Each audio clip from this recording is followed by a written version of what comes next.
45 minutes trying to answer these questions. ප්‍රශ්න වලට අපි උත්තර දෙන්න අපි උත්සාහ කරමු. විනාඩි 45. There's so many here, I don't think we'll finish. Sorry.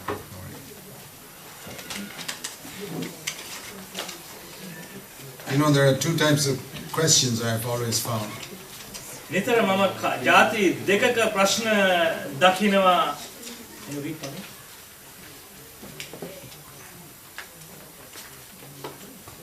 Okay. One questions related to knowledge. One of questions related to knowledge. එක ප්‍රශ්න කොටසක් තමයි දැනීම වැඩි කර ගැනීමට අහන ප්‍රශ්න. The other is questions related to life. අනිත් ප්‍රශ්න ඇවිල්ලා ජීවිතය ගැන අහන ප්‍රශ්න. So, the important thing is questions related to life.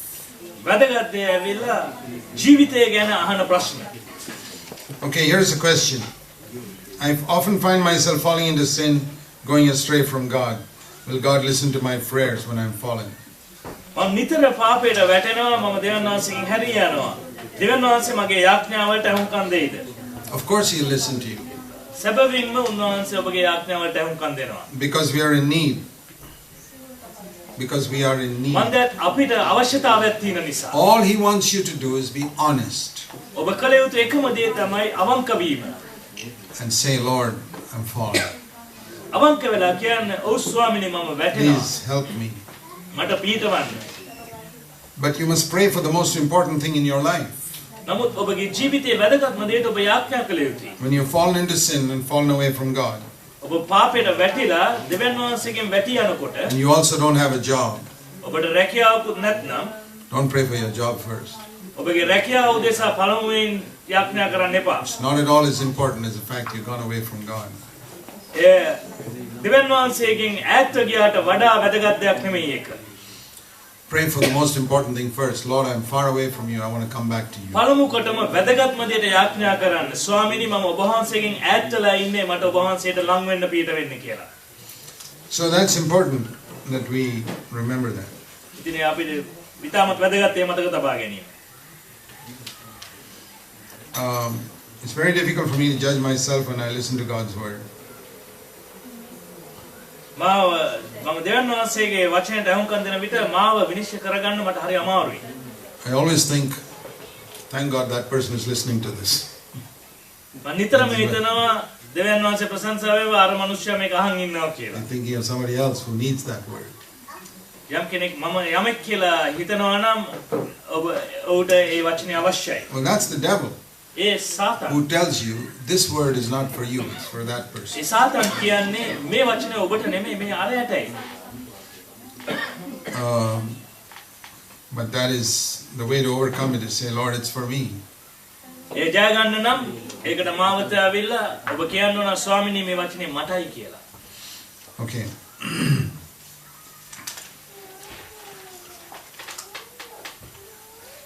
I'm interested in God's laws, but I can't seem to follow the words of God sometimes. මම දෙවියන් වහන්සේගේ ආඥාවලට ආශයි නමුත් සමහර අවස්ථාවලදී මට මේව අනුගමනය කරන්න බෑ. How to maintain fellowship with God. කොහොමද මම දෙවියන් වහන්සේත් එක්ක සහභාගීකම් පවත්වන්නේ?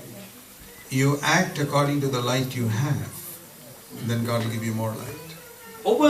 ඔබට දී තිබෙන ආලෝකයට අනුව ක්‍රියා කරන්න එවිට දෙවියන් වහන්සේ වඩා ආලෝකයක් දෙයි. Don't worry about those things you can't understand. ඔබට තේරුම් ගන්න බැරි දේවල් ගැන ඒ තරම් පැකිලෙන්න එපා. You know that verse, Psalm 119 verse 105? ඔබ දන්නවද මේ පද ගීතාවලිය 119 105? Your word is a lamp to my feet. ඔබගේ වචනය මාගේ පාදයන්ට පහනක් කියලා. Like a torchlight. ඒක හරියට ටෝච් එකක් වගේ. God's word is like a torchlight. දේව වචනය ඇවිල්ලා ටෝච් එකක් වගේ. Now when I hold a torchlight, මම ටෝච් එකක් අල්ලනකොට how much can I see? කොච්චරක් මට දකින්න පුළුවන්ද? Maybe about 5 feet. අඩි 5ක් විතර දුර සමහරට. If I want to see the next 5 feet, what should I do? ඊළඟ අඩි 5 දකින්න නම් මම මොනවද කළ යුත්තේ? Do what? කොහොමද කළ යුත්තේ? Walk these 5 feet. ඉස්සලා මේ අඩි 5 ඇවිදින්න පේන. What God has shown you, do. දෙවියන් වහන්සේ පෙන්වන දේ ඉස්සලා කරන්න. Then you'll see some more. ඊට පස්සේ ඔබ තව බොහෝ දේවල් දකි. You do that. ඊට පස්සේ ඒව ටික Then කරන්න. you'll see some more. ඊට පස්සේ තවත් දේවල් දකින්න. That's the meaning of that verse. ඒකයි ඒ පදයේ තේරුම. Your word is a lamp or a torchlight to my feet. ඔබ වහන්සේගේ වචනය පහනක් මගේ පාදයට පහනක් You කියලා. don't have to worry about those other things way in the distance which you can't understand. ඔබට තේරුම් ගන්න බැරි ඈත තියෙන දේවල් ගැන පැකිලෙන්න අවශ්‍ය නැහැ. If I am a slave to a particular sin like drinking,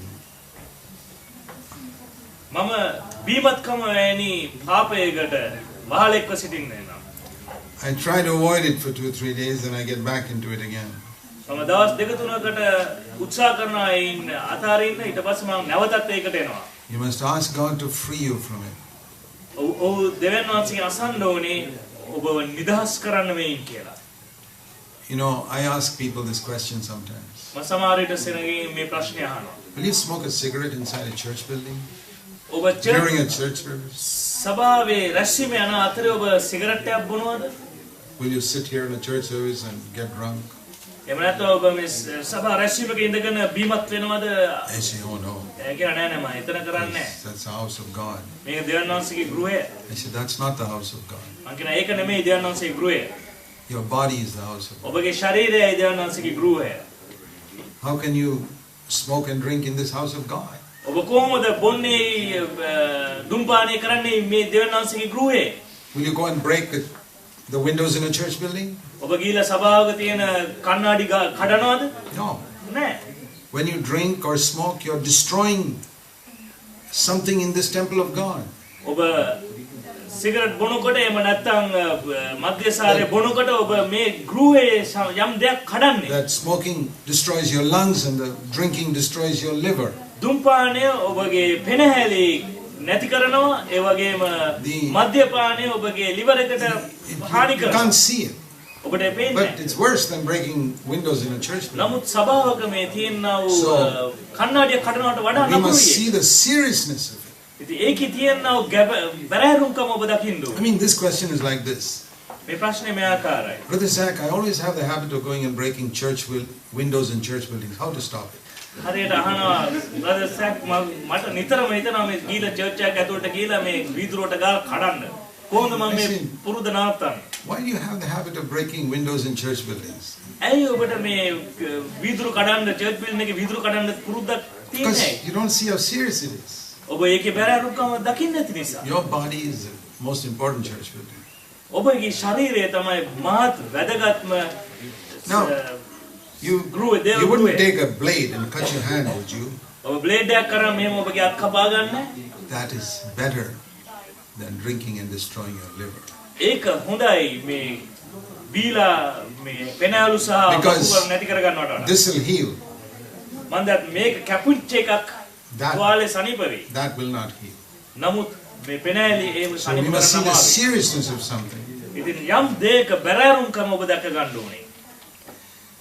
How should I behave at work? How much should I submit to my boss and manager? කොහොමද අපි කොච්චරක් මම යටහත් වෙන්න ඕනද වැඩ කරන තැන මගේ මැනේජර්ට මම කොච්චරක් කොයි ප්‍රමාණයකට යටහත් වෙන්න ඕනද? Should I serve him as I serve the Lord? මම ස්වාමීන් වහන්සේට සේවය කරන්නක් මෙන්ම ඔහුටත් සේවය කරන්න ඕනද? We must submit to him. අපි ඔහුට කීකරු වෙන්න ඕනේ. But there is somebody above him, that's Christ. නමුත් ඔහුටත් ඉහළින් එක්කෙනෙක් ඉන්නවා ඒ ක්‍රිස්තුස් වහන්සේ. If he's asking you to do something against your conscience, you don't listen to him. ඒ නිසා ඒ බස් අහනවා ඔබෙන් ඔබගේ හෘද සාක්ෂියට විරුද්ධ දෙයක් කරන්න ඒකට අහුම්කම් දෙන්න එපා. Yeah. Can we start building the body of Christ straight away, or should we wait for him to call us before we start building? දෙවියන් වහන්සේ ගෘහය අපිට එකපාරටම පටන් ගන්න පුළුවන්ද? එහෙම නැත්නම් උන්වහන්සේ අපිව කැඳවන තෙක් අපි බලා සිටිය යුතුද? We must start building fellowship with somebody of like mind. එක සිත ඇති තව එක්කෙනෙක් එක්ක සහභාගීකම් පවත්වීම පටන් ගන්න ඕන අපි. How does a baby start in a mother's womb? දරුවෙක් කොහමද මවෙක්ගේ කුසේ ඇති වෙන්නේ? It's by two units becoming one. කොට්ටාශ දෙකක් එකට එක්වීමෙන් ඉස්සලා. And that grows and becomes a baby. ඒක ඊට පස්සේ වර්ධනය වෙලා තමයි ලදරුවෙක් වෙන්නේ. It begins with two little units becoming one. නමුත් ඒකකයන් දෙකක් එකතු වෙලායි So එකක් වෙන්නේ. the body of Christ is also like that. ඉතින් දෙවියන් වහන්සේගේ ශරීරයත් ඒ ආකාරයි. God brings two people together and makes them one. දෙවියන් වහන්සේ දෙන්නෙක්ව ගෙනල්ලා ඔවුන් And then එක්කෙනෙක් කරනවා. around those two people, more people come together and they're joined, always one with each other. ඒ අය වටා තව අයව දෙවියන් වහන්සේ ගෙනල්ලා ඒකත්වයක් ඇති අය එකතු කරනවා. It's not the number of people, it's unity. එන සෙනග නෙමෙයි වටින්නේ තියෙන ඒකත්වය. Maybe a husband and wife, සමහරට maybe පුරුෂයා සහ භාර්යාව. two brothers. එහෙම නැත්නම් They සහෝදරයන් දෙන්නෙක්. must become one. ඒ අය අනිවාර්යයෙන්ම ඒකත්වයකට You එනවා. know, if those two units don't become one in a mother's womb but just float around near each other, there'll never be a body. මේ ඒකකයන් දෙක දරු ගැබේ එහෙ මේ පාවෙමින් සිටියට කවදාවත් එක් වෙන්නේ නැහැ. ඒක එකට ඒකත්වයක් වෙනකම්. You can have hundreds of units floating around in a woman's womb, there's no body. මේ ඒකකයන් සිය ගණන් එහෙ මේ කැරේ කැරක ඉන්න පුළුවන් නමුත් ශරීරයක් හැදෙන්නේ නැහැ. No, it's when two become one, the body starts. මේ දෙකම එකක් වුණොත් තමයි ශරීරය පටන් ගන්නෙ. So that is how it begins. And here's another question: what does fellowship mean? සහභාගීත්වය කියන එකේ තේරුම කුමක්ද? That's this: two people becoming one. ඒ තමයි දෙදෙනෙක් ඒකත්වයකට එන එක. And then 3, 4, 6, 8 like that. ඊට පස්සේ 3 4 6 8 ඒ වගේ වෙනවා. That is the body of Christ. එයයි ක්‍රිස්තු ශරීරය කියන්නේ. Exactly like a body grows in a woman's womb. හරියටම ලදරුවෙක් මව් කුසේ හැදෙන්නක් මෙන් And finally becomes a big baby. අවසානයේ ලොකු දරුවෙක් බවට හැදෙනවා. So many people emphasize numbers. The important thing is unity. ගොඩක් අය ඉන්න සෙනග ගානයි බලන්නේ. නමුත් වැදගත්ම දේ ඇවිල්ලා ඒකත්වය. Another question: what is the meaning of true grace? සැබෑ අනුග්‍රහය කියන එකේ තේරුම කුමක්ද? Is it the Holy Spirit? Is it the Holy A Spirit? ශුද්ධාත්මයන් වහන්සේ. The Holy Spirit gives us grace. ශුද්ධාත්මයන් වහන්සේ අපට අනුග්‍රහය දෙනවා. Grace is, let me show you two verses. පද දෙකක් මම ඔබට පෙන්වන්නම්. Hebrews 4 and verse 16. එබ්‍රේව 4:16 වෙනි පදය. Here grace is defined as help in the time of my need. මගේ අවශ්‍යතාවයේදී උපකාරය කියලා මේ සඳහන් කරනවා මේක. Grace is God coming to help me in the time of my need. මගේ අවශ්‍යතාවයන්දී අනුග්‍රහය මට උපකාරයක් ලෙස එනවා. And if you read the previous verse, he's talking about temptation. ඊට ඉස්සෙල්ලා පදය කියුවොත් ඒක කතා කරන්නේ පරීක්ෂාව ගැන. You know what is our greatest time of need? ඔබ දන්නවද අපගේ මහත්ම අවශ්‍යතාවය මේ කාලේ? When we are tempted and we are about to fall into sin. අපිව පරීක්ෂා කරන ලබන විට අපි පාපයට වැටෙන්න යන විට. And I pray, Lord, please don't let me fall now. ඉතින් ස්වාමිනී මම යාඥා කරනවා මාව වැටෙන්න ඉඩ අරින්න එපා. Grace holds me up. ඒතකොට අනුග්‍රහය මාව දරා ගන්නවා. In the Old Testament, පරණ කිවිසුමේ there was no grace. අනුග්‍රහයක් තිබුණේ නැහැ. God's help was not available to man. දෙවියන් වහන්සේගේ උදව්ව මනුෂ්‍යයාට තිබුණේ නැහැ. Because මන්දයත් the Holy Spirit could not live inside any man until Jesus died and rose again. යේසුස් වහන්සේ මැරී නැවත නැගිටින තාක් කල් ශුද්ධාත්මයන් වහන්සේට මිනිසෙක් සමග සිටින්න හැකියාවක් තිබුණේ නැහැ. Because no man's heart could be clean until the blood of Jesus cleansed his sin. යේසුස් වහන්සේ පාපය සෝදන තාක් කල් මිනිස්ය රුධිරය පවිත්‍රව තිබුණේ නැති නිසා So the Holy Spirit could not dwell in anybody's heart. ඒ නිසා ශුද්ධාත්මයන් වහන්සේට But කිසි after හදවතක Jesus ඉන්න died and rose again, නමුත් යේසුස් වහන්සේ මැරී නැවත නැගිටින් පස්සේ and his blood was presented before the Father, උන්වහන්සේගේ රුධිරය දෙවියන් Then වහන්සේගේ ඉදිරිපිටට ගෙන the Holy පස්සේ Spirit could come and dwell in people's hearts. ශුද්ධාත්මයන් වහන්සේට පුළුවන් වුණා මනුෂ්‍යයන්ගේ That's why there was වාසය no කරන්න. grace in the Old Testament. ඒ නිසා තමයි පරණ කිවිසුමේ අනුග්‍රහය තිබුණේ. Grace is God's help. අනුග්‍රහය කියන්නේ දෙවියන් වහන්සේගේ That when I'm උපකාරය. tempted, මම I පරීක්ෂා ask කරන for, ලබන Lord, විට give me grace now. මම යේසුස් වහන්සේ ඉල්ලනවා මට ස්වාමිනී මට අනුග්‍රහය And He දෙන්න. always gives His grace to the humble, නිතරම උන්වහන්සේ යටහත් but අයට He අනුග්‍රහය fights දෙනවා. against the proud. උන්වහන්සේ උඩඟු අයට විරුද්ධව So සටන් if කරනවා. you want grace, you must humble yourself. එනිසා ඔබට අනුග්‍රහය අවශ්‍ය නම් ඔබ යටහත් කරවෙන්න වෙන්න ඕනේ. The other verse is 2 Corinthians 12, අනිත් පදය වෙලා දෙවෙනි කොරින්ති 12 where grace is called God's power for our weakness. අපේ දුර්වලතාවයන්ට විරුද්ධව 2 දෙවියන් වහන්සේගේ බලය කියනවා. 12 verse 9. දෙවෙනි කොරින්ති 12 9 වෙනි පදය. Power for my weakness. මගේ දුර්වලතාවයට So යුතු බලය. keep these two phrases in mind. ඉතින් උන්වහන්සේ මගේ මනසට මේ පදයන් දෙකම දානවා. Help for my need, මගේ අවශ්‍යතාවයට උපකාරය, power for my weakness. මගේ දුර්වලතාවයට බලය. So I can always overcome. ඒ නිසා මට හැම විටම ජය ගන්න පුළුවන්. That's what, and it comes through the Holy Spirit. ඒ එන්නේ ශුද්ධාත්මයන් තුලින්. But you have to ask for it. නමුත් ඔබ ඉල්ලිය යුතුයි. If you don't ask, you don't receive. ඔබ ඉල්ලන්නේ නැත්නම් ඔබට Lord, ලැබෙන්නේ give me නැහැ. grace. ස්වාමිනී මට අනුග්‍රහය දෙන්න.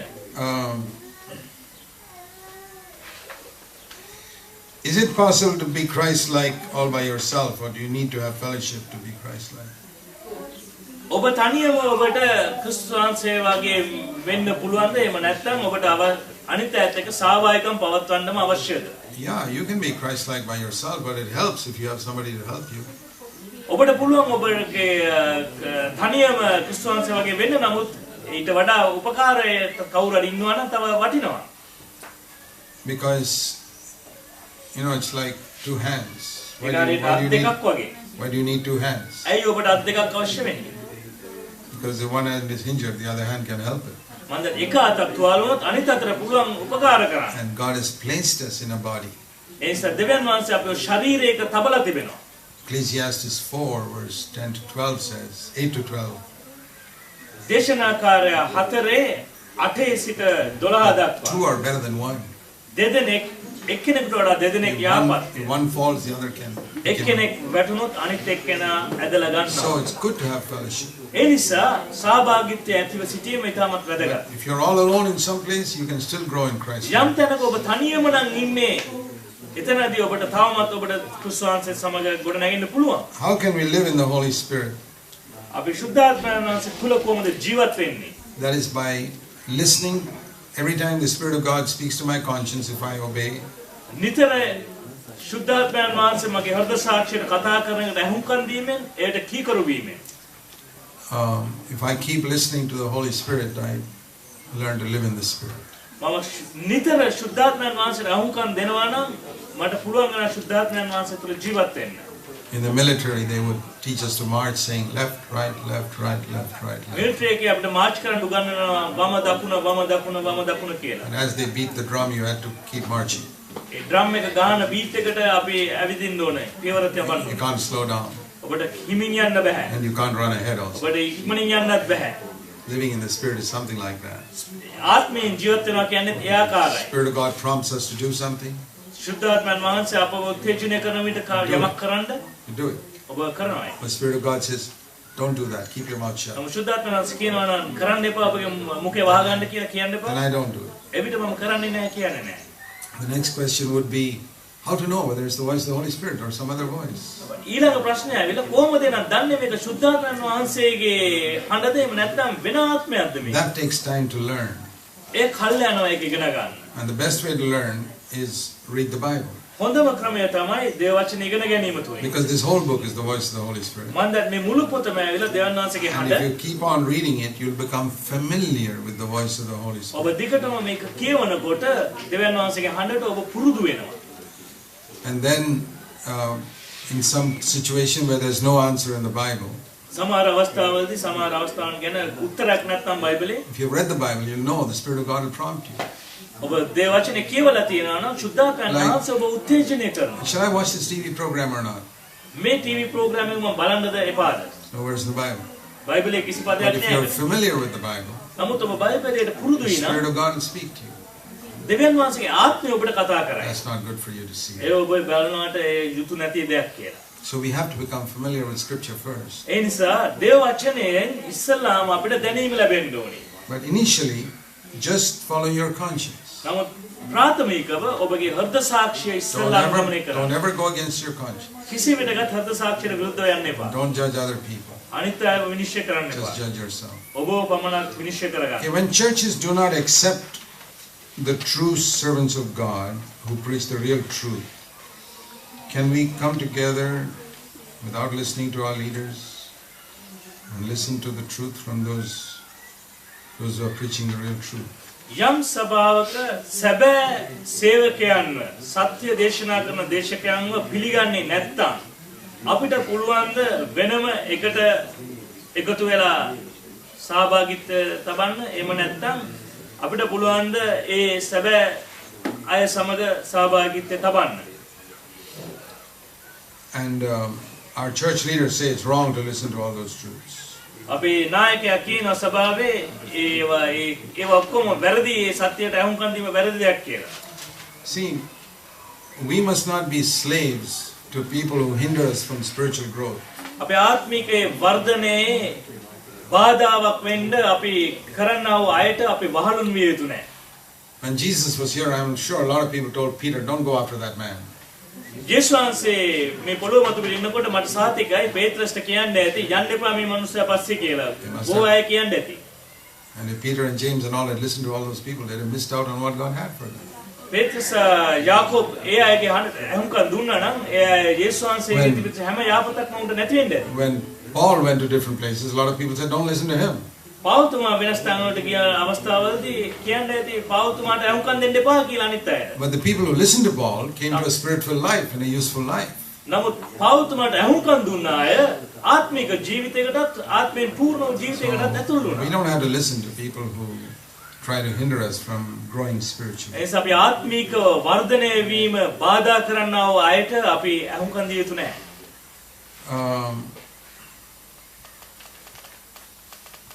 I'm happy to have a Savior who can change my life. මගේ ජීවිතය වෙනස් කරන්නා වූ ස්වාමීන් වහන්සේව ඇතිව සිටීම මම සතුටුයි. But I want humility, the fear of God and love. දෙවියන් වහන්සේ කෙරෙහි බය ඇතුව යටහත්ව ප්‍රේමයෙන් සිටීමට මට අවශ්‍යයි. And I want to serve the Lord too. මට අවශ්‍යයි ස්වාමීන් වහන්සේ සේවය කරන්නත්. How can I ever do all these things and not become proud when I get all that? මම කොහොමද මේ ඔක්කොම කරන්නේ උඩඟු නොවි මට මේව ඔක්කොම එනකොට? It's true. It's very easy for God to bless somebody. ඒ සත්‍යයක්. දෙවියන් වහන්සේට ඉතාමත් ලේසි දෙයක් යම් කෙනෙක්ව ආශිර්වාද කරන්න. But it's very difficult for God to keep him humble after he has blessed him. නමුත් දෙවියන් වහන්සේ ආශිර්වාද කළායින් පස්සේ ඔහුව යටහත් තබා ගන්න දෙවියන් වහන්සේට හරි And අමාරුයි. the only way to remain humble is by looking at Jesus. එකම ක්‍රමය ඇවිල්ලා යටහත් සිටීමට ඇවිල්ලා යේසුස් වහන්සේ දිහා බැලීම තුලින් පමණයි. Have you got the fear of God? ඔබට දේව බය තියෙනවද? Maybe better than everybody around you, සමහර විට ඔබ වටා ඉන්න අනිත් අයට වඩා තියෙන ඇති. but not better than Jesus. නමුත් යේසුස් වහන්සේට වඩා නෙමෙයි. Have you got humility and love? ඔබට යටහත්කම සහ ප්‍රේමය තිබෙනවද? Maybe more than everybody around you, සමහර විට ඔබ වටා ඉන්න අයට වඩා තියෙන්න but පුළුවන්. not more than Jesus. නමුත් යේසුස් වහන්සේට වඩා Are you නෙමෙයි. serving God ඔබ සේවය කරනවා. more than other people around you, ඔබ වටා ඉන්න අයට වඩා ඔබ සේවය but කරනවා. not more than Jesus? නමුත් යේසුස් වහන්සේට වඩා ඔබ So සේවය if you කරනවා. compare yourself with others, you'll definitely become proud. ඒ නිසා ඔබ අනිත් අයත් එක්ක ඔබ සසඳුවොත් ඔබ අනිවාර්යයෙන්ම ඔබ උඩඟු වෙනවා. So the solution is always to look at Jesus. ඒ නිසා ඒකට ප්‍රතිකාරය ඇවිල්ලා නිතරම යේසුස් වහන්සේ දිහා බැලීමයි. How can you have discernment after having prayed? Is there some way to have discernment and wisdom? How can I have discernment after I have prayed for some matter? මම යම් කාරණයක් ගැන යාඥා කළාන් පස්සේ මම ඒක විමසා ගන්නේ කොහොමද? How can I have discernment as we grow spiritually අපි ආත්මික වර්ධනය වෙනත් සමග and read God's word, දේව වචනය කියවන විට seek to be filled with the Holy Spirit all the time, නිතර ශුද්ධාත්මයෙන් පිරීම සොයන විට and recognize it's very easy for me to be deceived. මම බොහොම පහසුවෙන් රැවටෙයි කියන එක හඳුනා ගන්නා විට God will give me discernment. දෙවියන් වහන්සේ මට විමසීම දෙනවා. And when to discern whether a preacher is preaching the truth, යම් දේශකයෙක් සත්‍ය දේශනා කරනවද නැද්ද කියලා හඳුනා ගන්නා පිණිස I need to compare him with Jesus. මට අවශ්‍යයි ඔහුව යේසුස් වහන්සේ සමග සසඳීම. Whether I see a preacher on television, එක්කෝ ටෙලිවිෂන් එකේ දේශකයෙක් ඕනෑම or in දේශකයෙක් a pulpit or a big meeting, එහෙම නැත්නම් පුල්පිට් එකක ලොකු මීටින් එකක I see Jesus is the perfect preacher. මම දකින්නේ යේසුස් වහන්සේ තමයි සම්පූර්ණ දේශකයා. Let me compare him with Jesus. මම ඔහුව යේසුස් වහන්සේත් එක්ක සසඳන්නම්. Does he love money? ඔහු මුදලට ආශාද? Is he humble? ඔහු යටහත්ද? Try and think of the characteristics of Jesus. යේසුස් වහන්සේගේ චරිත ගුණාංග ටික බලන්න. He may not be perfect, but does he have some of the main characteristics of Christ? ඔහු සම්පූර්ණ නැති වෙන්න පුළුවන්. නමුත් යේසුස් වහන්සේගේ ප්‍රධාන චරිත ගුණාංග ටික ඔහු තුල තිබෙනවද බලන්න. If he doesn't have, then I got to be a little careful. ඔහුට ඒව නැත්තම් අපි ටිකක් පරිස්සම් වෙන්න ඕනේ. Some of the primary things I look for are these: මම බලන්නා වූ සමහර ප්‍රාථමික දේවල් මේවයි. humility, යටාත්කම, freedom from the love of money. මුදලට තියෙන ආශාවෙන් මිදී තිබීම. Is he living a holy life and leading others to live a holy ඔහු life? ශුද්ධ ජීවිතයක් ජීවත් වෙමින් අනිත් අයවත් මඟ පෙන්වනවාද ඒ ශුද්ධ ජීවිතයට? Is he trying to connect people to himself, or is he trying to connect people to Christ?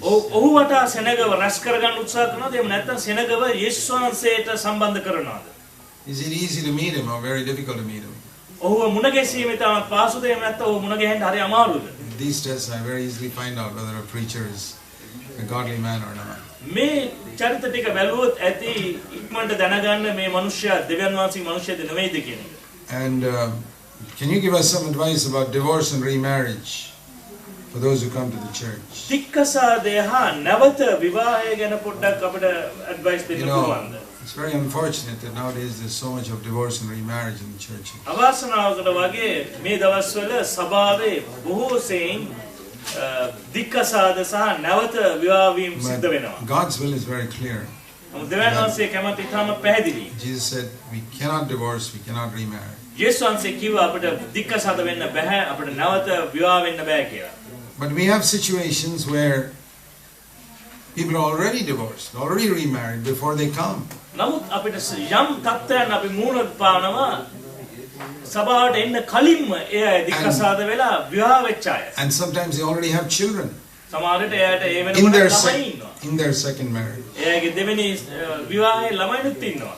So then when I look at scripture, එවිට මම දේව වචනේ දිහා බලනවා. I don't find that Jesus has given me any command what to do with people who are already divorced and remarried.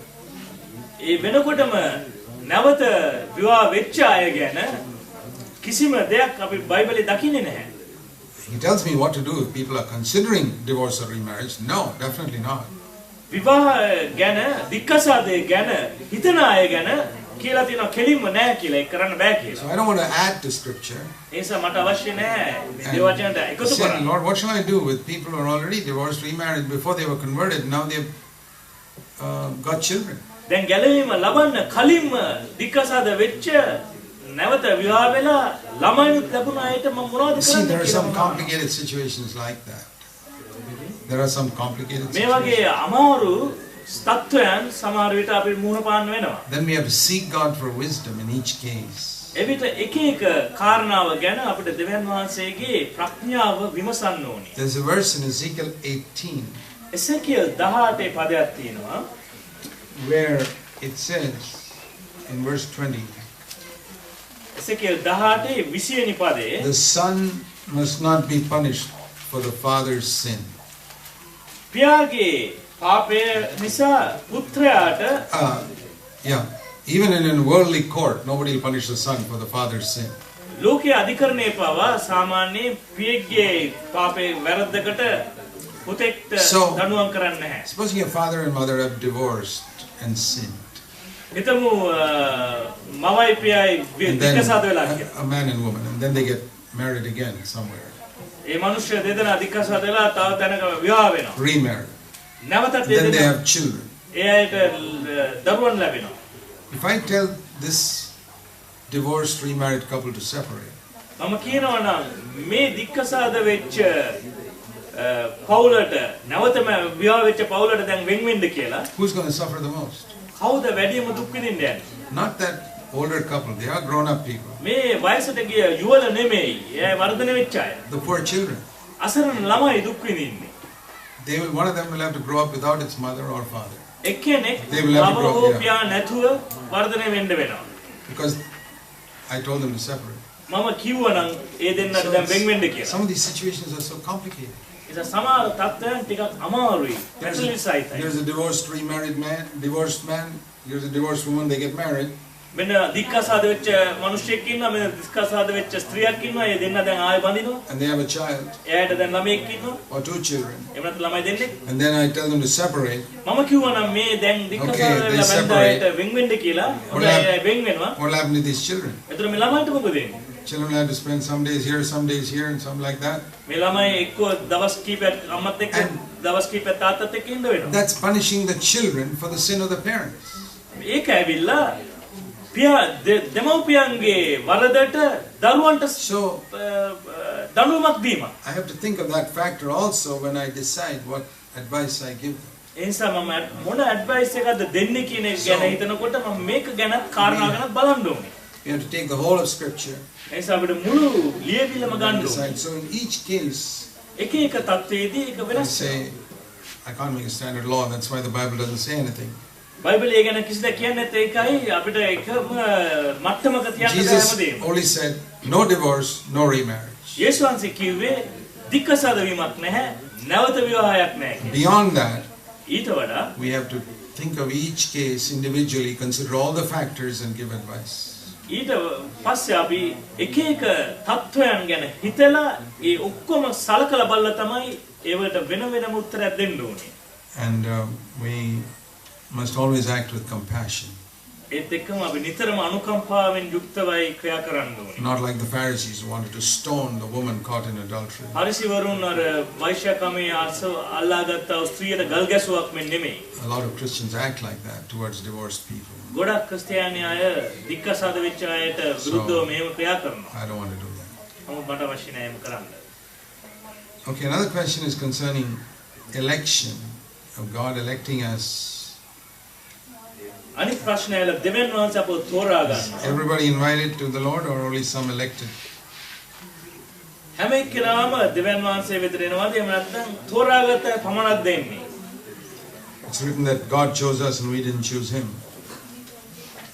මේ සඳහන් වෙනවා අපි නෙමෙයි උන්වහන්සේ තෝරාගත්තේ දෙවියන් වහන්සේ අපව Now, තෝරාගත්තේ කියලා. This is one of those very difficult things for our human mind to understand. මේ අපිට අපේ මානුෂික මනසට තේරුම් ගන්න හරි අමාරු දෙයක්. It's because our mind is like a cup. මන්දත් අපේ මනස ඇවිල්ලා පොඩි කෝප්පයක් වගේ. God's wisdom is like an ocean. දෙවියන් වහන්සේගේ ප්‍රඥාව මුළු සාගරයක් වගේ. And you're trying to squeeze the ocean into a cup and it doesn't fit.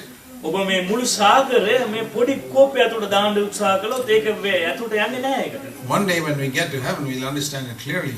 Election and my free choice. යම් දවසක අපි ස්වර්ගයට ගිය අවස්ථාවකට අපිට පුළුවන් මේක තේරුම් ගන්න තේරීම සහ මගේ තෝරා ගැනීම. The Bible says in 1 Peter 1 that we are elected according to God's foreknowledge. 1 Peter 1 and verse 1 and 2. පළවෙනි පේත්‍රස් පළවෙනි පරිච්ඡේදයේ පළවෙනි සහ දෙවෙනි පදයේ කියනවා That God chooses us according to His foreknowledge. දෙවියන් වහන්සේගේ පෙර දැනගැන්මට අනුව අපිව කැඳවනවා කියලා. That means He doesn't influence our choice. ඒ කියන්නේ අපේගේ තේරීම උන්වහන්සේ උත්තේජනය කරන්නේ We are free to choose, අපි නිදහස් අපේ තෝරා ගන්න. but He knows it beforehand. නමුත් උන්වහන්සේ ඊට කලින් ඉඳන් ඒක දන්නවා. Let's take an example. අපි උදාහරණයක් ගමු. Supposing somebody is taking a video of some children playing around or doing something. බලමු ළමෙක් ඉන්නවා සෙල්ලම් කරමින්. You know, playing a game, hitting a ball or anything like ඔව් that. මොනවාරි සෙල්ලමක් කරනවා. And I see this video. මම ඒ ළමයාගේ ඒ video එක දකිනවා. I'm seeing it on a screen. මම ඒක ස්ක්‍රීන් එකේ දකිනවා. I'm not influencing those children to hit the ball or not hit the ball. මම ඒ දරුවන්ට කියන්නේ නැහැ දැන් බෝලෙට ගහන්න නැත්නම් බෝලේ විසු කරන්න කියලා. You can understand that. I'm only seeing it. ඔබට තේරෙනවා මම ඒක දකිනවා විතරයි. Now God can see a video of the future. දෙවියන් වහන්සේට පුළුවන් අනාගතයේ වීඩියෝ එකක් දකින්න. What's going to happen tomorrow? හෙට මොනවද වෙන්න යන්නේ What's කියලා. going to happen next year? එන අවුරුද්දේ මොනවද වෙන්න යන්නේ? What's going to happen 10 years from now? අවුරුදු 10කට පස්සේ මොනවද වෙන්න යන්නේ? Million years from now. එහෙම නැත්නම් ඊට ඉදිරියට මිලියන් වර්ෂ මිලියනකට ඉස්සරහට වෙන්න යනවා. He doesn't influence it, but He can see it. උන්වහන්සේ ඒක ක්‍රියාවට යොදන්න යන්නේ නමුත් උන්වහන්සේ ඒක දකිනවා. Just like I see the video of these children playing with the bat and a ball.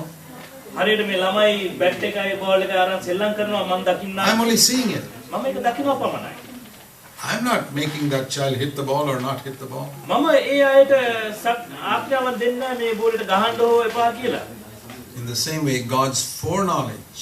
ඒ වගේම දෙවියන් වහන්සේගේ පෙර දැනගැන්ම. He can see a million years ago whether that child will hit the ball or not. උන්වහන්සේ දැනගන්න හැකියාව තිබුණා වර්ෂ මිලියනයකට කලින් වුණත් මේ ළමෙක් මේකට ගායිද නැද්ද කියන එක. He doesn't make that child do anything. උන්වහන්සේ කිසි දෙයක් ක්‍රියාවට නගන්න යන්නේ නැහැ ළමයාට. He saw millions of years ago whether you would accept Christ or not. උන්වහන්සේ දැක්ක අවුරුදු 10 ගානකට ඉස්සෙල්ලා ඔබ ක්‍රිස්තුවන්ව පිළිගන්නවද නැද්ද කියන එක. He doesn't make anyone accept or reject. උන්වහන්සේ කාවත් තල්ලු කරන්නේ නැහැ පිළිගන්න ඕනේ නැහැ කියලා. He knows ahead of time. He says, okay, I choose you because I can see ahead of time what you're going to do. උන්වහන්සේ දැක්ක ඔබ මොනවද කරන්න යන්නේ ඉස්සරහට කියන එක. But as I said, this is only a small bit that we can hold in our cup. ඒක හරියට අපිට පුළුවන් වෙන්නේ ඊටම සුළු ප්‍රමාණයක් තමයි මේ කෝප්පේ අපිට දරා ගන්න හැකියාව තියෙන්නේ.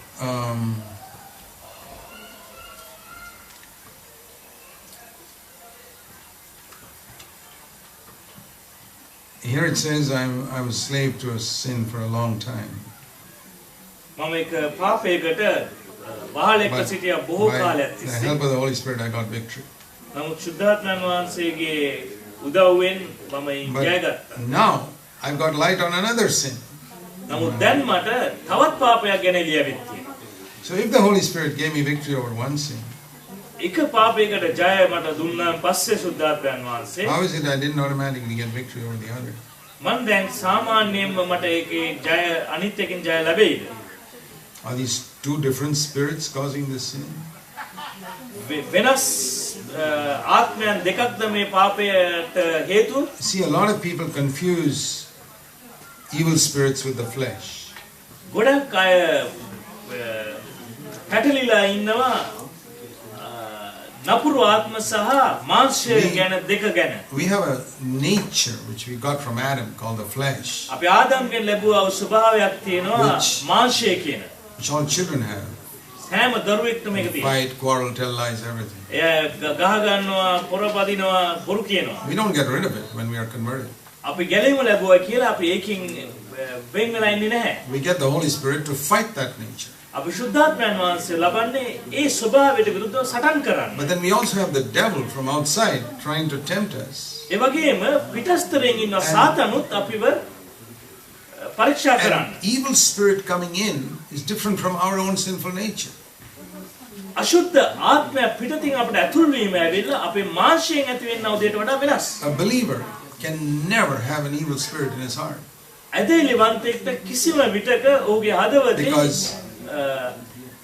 නපුරු ආත්මයක් ඇතුල් වෙන්න බෑ. Because Christ and a demon cannot live inside the same heart. ක්‍රිස්තුස් වහන්සේ සාතන්ටත් එකම හදවතේ ජීවත් වෙන්න බෑ. But we can say that even though demon is not there, නමුත් අපිට කියන්න පුළුවන් සාතන් නැතත් there are areas of our life we don't yield to the Holy Spirit. අපේ ජීවිතයේ එක එක කොටාශ අපි ශුද්ධාත්මයන් වහන්සේට යටහත් කරලා නැති කොටාශ තියෙන්න පුළුවන්. Like for example, if your heart is like a house with 10 rooms. හරියට අපි ගත්තොත් අපගේ හදවත ඇවිල්ලා කාමර 10ක් තියෙන ගයක් වගේ. When you're born again, ඔබ නැවත උත්පාදනය ලබන විට the Holy Spirit comes into one room. ශුද්ධාත්මයන් වහන්සේ එක කාමරයකට එන්නේ. That's the Spirit of Christ. එය ඇවිල්ලා ක්‍රිස්තුස් වහන්සේගේ ආත්මය. But you may not yield the other rooms of your heart to Him.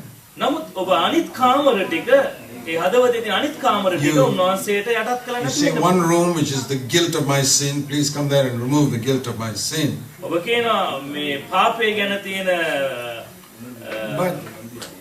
චෝදනාත්මක ආත්මය මගෙන් ඉවත් කරන්න කියලා මේ කාමරයට ඇවිල්ලා. But another room where you have your television set, you say, Lord, I don't want you to come there because I want to see certain things. නමුත් අනිත් කාමරේ තියෙන ටෙලිවිෂන් එක තියලා නම් ස්වාමීන් වහන්සේ කියන ඒකට එන්න එපා ස්වාමීන් මට සමහර ප්‍රෝග්‍රෑම්ස් තියෙනවා බලන්න. Another room which is your library, you don't want Jesus to come and tell you which books to throw out. තව කාමරයක තියෙනවා වගේ පොත් ටික. දැන් අපි කැමති වෙන්නේ නැහැ යේසුස් වහන්සේ ඇවිල්ලා කොයි පොත්ද බලන්න ඕනේ, කොයි ඒවාද විසු කරන්න ඕනේ කියලා කියනවාට. You may not want the Holy Spirit to tell you what DVDs to throw out of your house. ඔබ කැමති නැහැ හෝලි ශුද්ධාත්මයන් වහන්සේ ඇවිල්ලා කොයි DVDද ගෙදරින් විසු කරන්න ඕනේ කියලා කියනවාට. So there's certain areas you may not have yielded. එනිසා සමහර කොටස් තියෙන්න පුළුවන් ඔබ යටත් කරපු නැති. Is there light in your house? ඔබේ ගෙදරේ ආලෝකය තියෙනවද? Yes. ඔව්. Is it filled with light? Is it filled with light? ඒක ආලෝකයෙන් පිරලාද තියෙන්නේ? No. නෑ. Do you have the Holy Spirit? ඔබට සුද්ධාත්මය තියෙනවද? Yes. ඔව්. Are you filled with the Holy ඔබ Spirit? සුද්ධාත්මයෙන් පිරලා තියෙන්නේ? No. නෑ. Will you be filled with the Holy Spirit if you pray? ඔබ යාඥා කරනකොට සුද්ධාත්මයෙන් පිරනවද? If you give the key to all the rooms to Jesus? ඒ සෑම කාමරයකම යතුරු යේසුස් වහන්සේට දුන්නා නම්. But if you don't yield certain rooms to Jesus, even if you pray for 100 years, you will not be filled with the Holy Spirit. නමුත් ඔබ ඒ සෑම දෙයක්ම යේසුස් වහන්සේ යටත් කළේ නැත්නම් අවුරුදු 100ක් යාඥා කළත් ඒවා ආලෝකමත් වෙන්නේ නැහැ. If I say, Lord, come and fill me, මම කියනවා නම් ස්වාමිනී එන්න මාව ඇවිල්ලා පුරවන්න කියලා. and when He wants to come into my room, I don't open that, උන්වහන්සේ මගේ නිවසේට එනකොට මම ඒ කාමරේ අරින්නේ නැහැ. I'll never be filled. එතකොට මම පිරෙන්නේ කවදාකවත්. So, I must yield every room to the Lord. ඒ නිසා හැම කාමරයක්ම මම ස්වාමීන් වහන්සේට යටත් කරනවා. That's how I'm filled with the Holy Spirit. එහෙම තමයි මම සුද්ධාත්මයෙන් පිරෙන්නේ. I would encourage you to take a little time before God. මම ඔබ ධෛර්යවත් කරනවා ස්වාමීන් වහන්සේ සමග යම් කාලයක් You ගන්න. don't need to spend more than 15 minutes. විනාඩි 15ට වඩා ගත කරන්න අවශ්‍ය නැහැ. Go before God. දෙවියන් වහන්සේ ඉදිරියට යන්න. Shut out every other thought for 15 minutes. අනිත් සෑම සිතුවිල්ලක්ම වසන්න ටික. Get alone somewhere. විනාඩි 15කට ඔබ Take a තනියම paper and pencil. කොලයක් සහ පෑනක් ගන්න. Write down, Lord, show me what are the areas in my life I have not yielded to you. ස්වාමීන් වහන්සේගේ අසාසන ස්වාමීන් මට පෙන්වන්න ඔබ වහන්සේට යටත් කරපු නැති කොටස මගේ ජීවිතේ මොනවාද තියෙන්නේ කියලා. Ask Him to be honest and tell you. ඔබ අවංකව ඉල්ලා සිටින්න උන්වහන්සේ කියයි. And the Lord will show you. ස්වාමීන් වහන්සේ ඔබට පෙන්වයි. Maybe how you're spending your time, your money, or ඔබ කාලය ගත කරන්නේ කොහොමද? මුදල් ගත කරන්නේ කොහොමද? you got a grudge against somebody you've not forgiven. යම් කෙනෙක්ට සමාන නොදුන්නා වූ කේන්තියක් තබාගෙන ඉන්නවා. You're seeking some honor for yourself. ඔබටම ගෞරවය සොයනවාද? I remember one man who was seeking to be filled with the Holy Spirit. මට මතකයි එක මිනිහෙක් සුද්ධාත්මයෙන් පෙරෙන්න සොයන He මොහොතේ. yielded everything. He was a preacher. ඔව් දේශකයෙක් ඔහු හැම දෙයක්ම යටත් කරගෙන ගියා. More than 100 years ago. මේ අවුරුදු 100කට කලින්. And he said, Lord, why haven't you filled me? ඔයාව ඇයි ස්වාමීනි මාව පුරවන්නේ නැත්තේ කියලා. The Lord said, there's one more thing. ස්වාමීන් වහන්සේ කිව්වා තව එක දෙයක් තියෙනවා. You have not yielded. ඔබ ඒ යටත් කළා නැහැ. You want to be filled with the Holy Spirit to be a great preacher.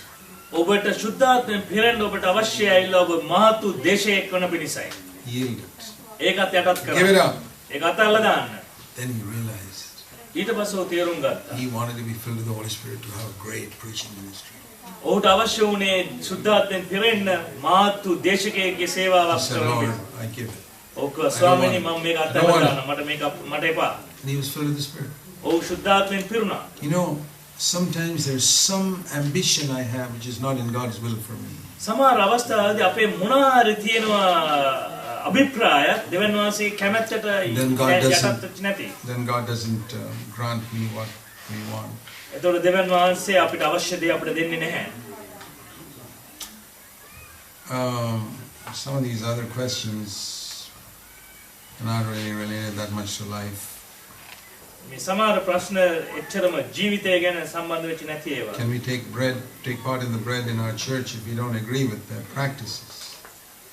අපේ සභාවේ ඒ කරන ක්‍රමයට අපි කැමති නැති නිසා අපිට ඉන්න පුළුවන්ද සහභාගීකම නොගෙන අපි ඉන්න සභාවේ. If the leadership of the church is taking the church in the right direction. සභාවේ නායකත්වය හරි දිශාවක යනවා නම් even if few people sitting there are not wholehearted, it doesn't matter. පොඩි ගානක් හිටියත් කමක් නැහැ මුළු හදවතින් ඉන්න අය නම් ඒකේ ප්‍රශ්නයක් නැහැ. And it's like, you know, in a bus, if the bus is going the right direction, I sit in the bus. මම හරි දිශාවක යනවා නම් ඒක බස් එක මම ඒ බස් එකේ ඉඳගෙන ඉන්නේ. If some passengers are quarreling, that doesn't matter to me. A bus එකේ තවත් අය සම්ඩු දබර කරනවා නම් ඒක ප්‍රශ්නයක් නැහැ. You'll never find a church where everybody is perfect.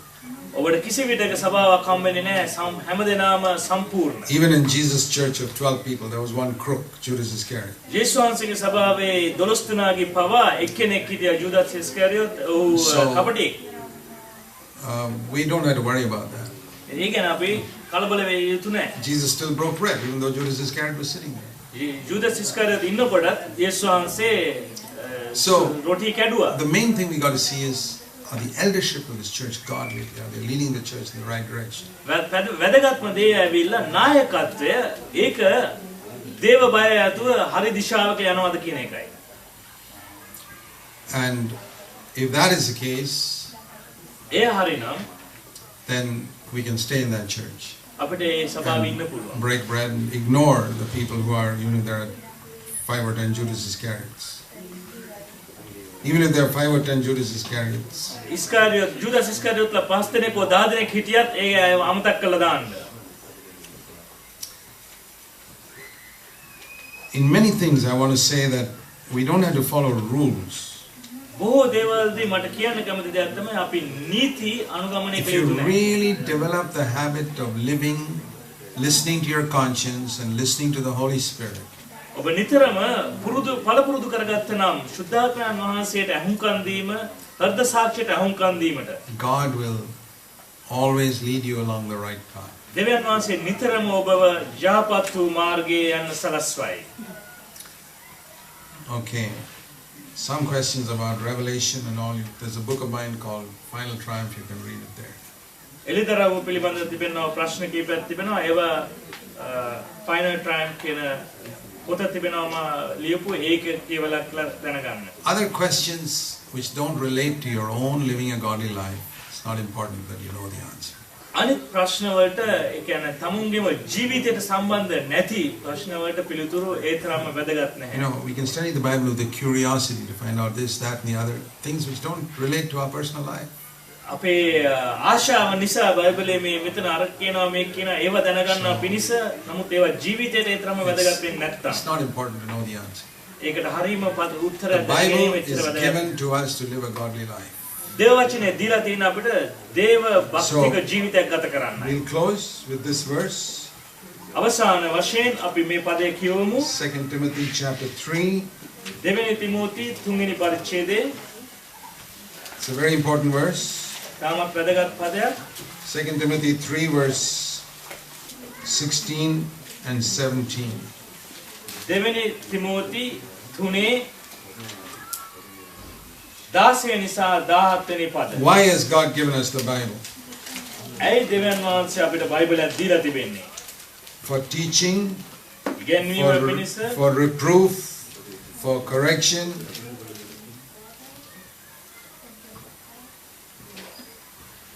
for instruction and training in righteousness.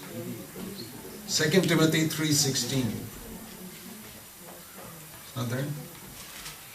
Anyway, දෙවියන් වහන්සේගේ මනුෂ්‍යයා සම්පූර්ණව සියලු යහපත් ක්‍රියාවලට සූදානම්ව සිටින පිණිස and the whole ultimate purpose is so that the man of God may become perfect, equipped for every good work.